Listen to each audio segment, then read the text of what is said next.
Assalamualaikum warahmatullahi wabarakatuh. Alhamdulillahirrabbilalamin. Assalatu wassalamu ala Muhammadin wa ala alihi wa ashabihi ajma'in, amma ba'du.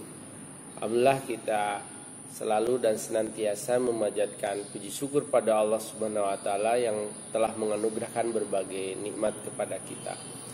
Di kesempatan singkat ini saya akan menyampaikan tentang hadis yang menunjukkan bahwa setelah jenazah dikubur itu masih ada satu lagi amalan yang bermanfaat untuk orang yang telah wafat, yaitu doa.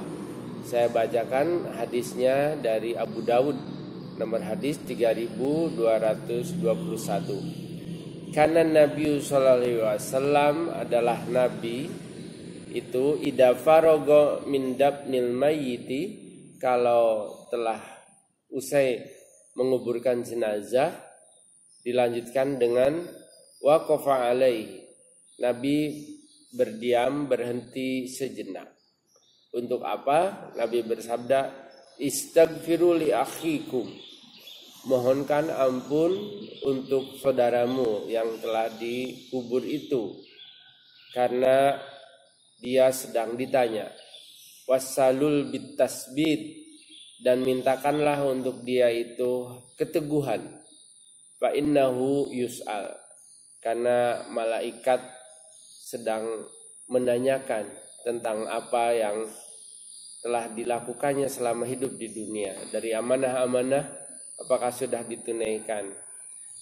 Dari kewajibannya, apakah sudah dilaksanakan? Tentang pengakuan keimanannya, apakah sudah dibuktikan? Tentang Islamnya, apakah rukun-rukunnya itu sudah ditegakkan? Itu semua menjadi pertanyaan ketika dia masuk di alam barzah. Begitu selesai dikubur, maka malaikat mendekat kepadanya lalu bertanya tentang Tuhannya, bertanya tentang Rasulnya, bertanya tentang kewajiban-kewajiban agamanya itu. Sehingga penjelasan dari hadis ini adalah bahwa innal mayyita, sesungguhnya mayit itu yang sudah dikubur, bi asyadil haja ila du'ai ikhwanihil al ahya minal muslimin. Bi asyadil haja, dalam kebutuhan yang sangat dia menginginkan sekali, bid du'ai, atas doa dari saudara-saudaranya yang masih hidup. Wa khasatan indas salati alaihi wa dabnihi. Hal ini diharapkan oleh mayit itu dalam dua keadaan. Pertama adalah ketika sholat jenazah, sehingga sholat jenazah itu adalah bentuk doa. Jadi akan, sedang, dan telah berdoa. Makanya permohonannya lengkap. Setelah takbir kedua dan takbir ketiga khusus hanya doa untuk jenazah itu. Dan yang bila disolatkan lebih dari 40 orang, sapa Allahu bi, Allah akan mengampuni, ngasih syafaat kepada orang yang disolati selama dia tidak dalam keadaan musyrik. Yang kedua adalah setelah dikuburkan. Jadi Rasulullah bersabda, istaghfiru li akhikum, mohonkan ampun untuk saudaramu itu, wa tasbit, dan keteguhan hati, agar ketika ditanya tentang apa-apa yang menjadi tanggung jawabnya selama hidup itu, lalu jawabannya adalah dalam keadaan lancar.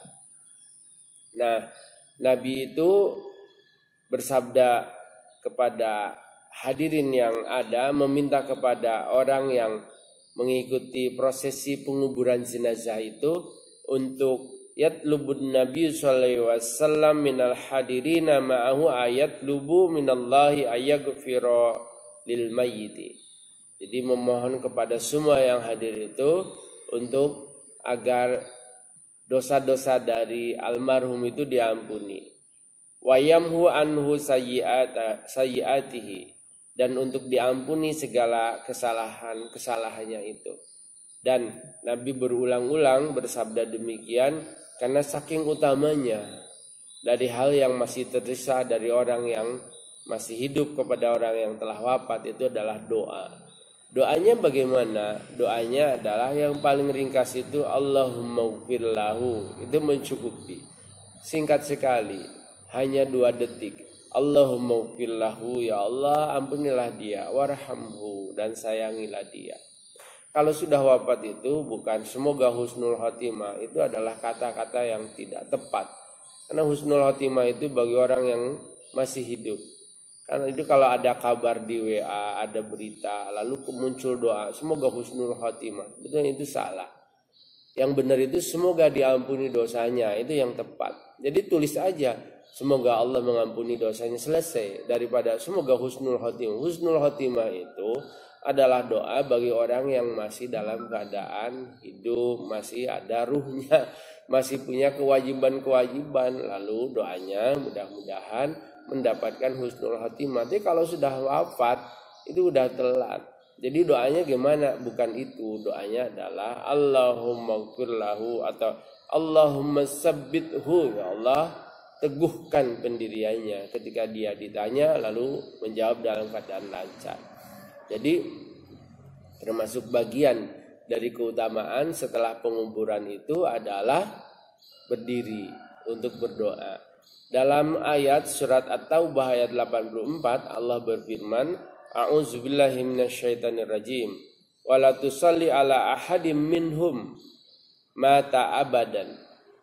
Jangan sekali-kali engkau Muhammad dan orang-orang beriman lainnya itu tusalli ala salat kepada ahadim minhum, salah seorang di antara mereka. Berarti ini banyak.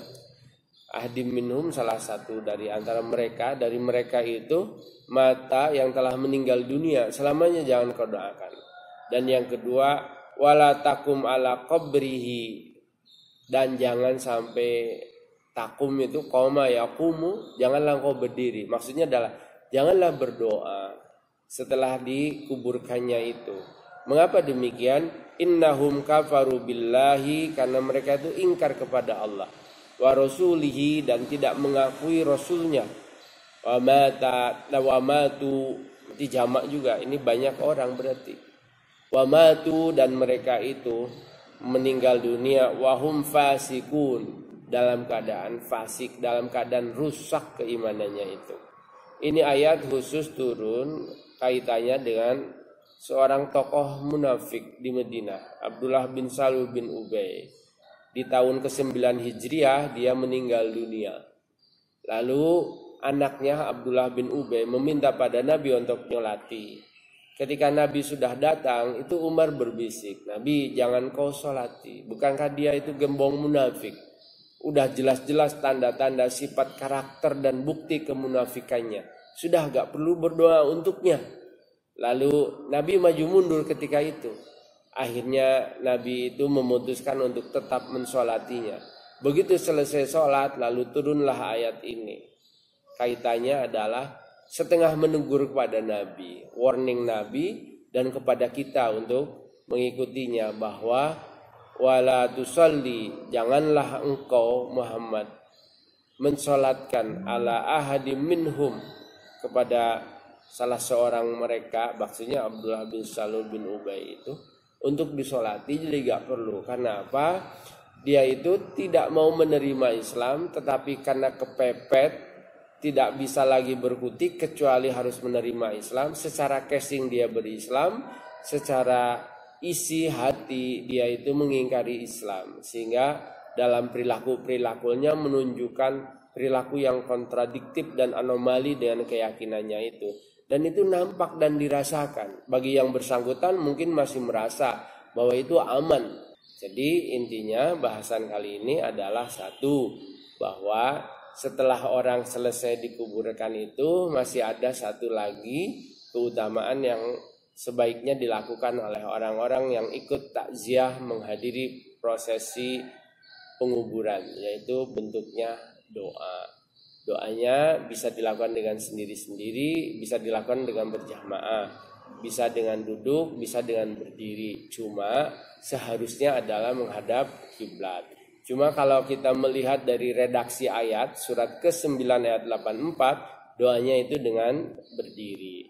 Namun berdiri di sini bukan masuk ke dalam kategori rukun seperti berdirinya dalam sholat, yang bila kalau tidak dilakukan itu bisa membatalkan kalau orang tersebut gak ada uzur dan sebab. Nah, Jadi kalau kita ini mengikuti acara prosesi penguburan jenazah, jangan pulang terlebih dahulu dan jangan ngobrol atau duduk-duduk menjauh, tapi mendekat lalu kita mendoakan kepada orang yang kita anggap sebagai saudara, sebagai karib kerabat, apalagi kalau itu keluarga. Lalu berdoa bersama dan menghadap kiblat. Apa yang harus didoakan? Seperti sholat jenazah itu. Jadi minta 13.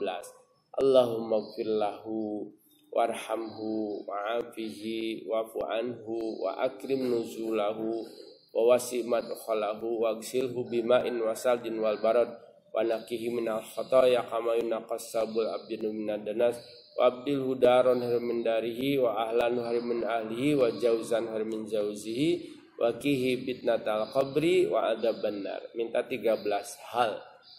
Di awal minta diampuni, di akhir minta diselamatkan dari neraka, termasuk dijauhkan dari siksa kubur.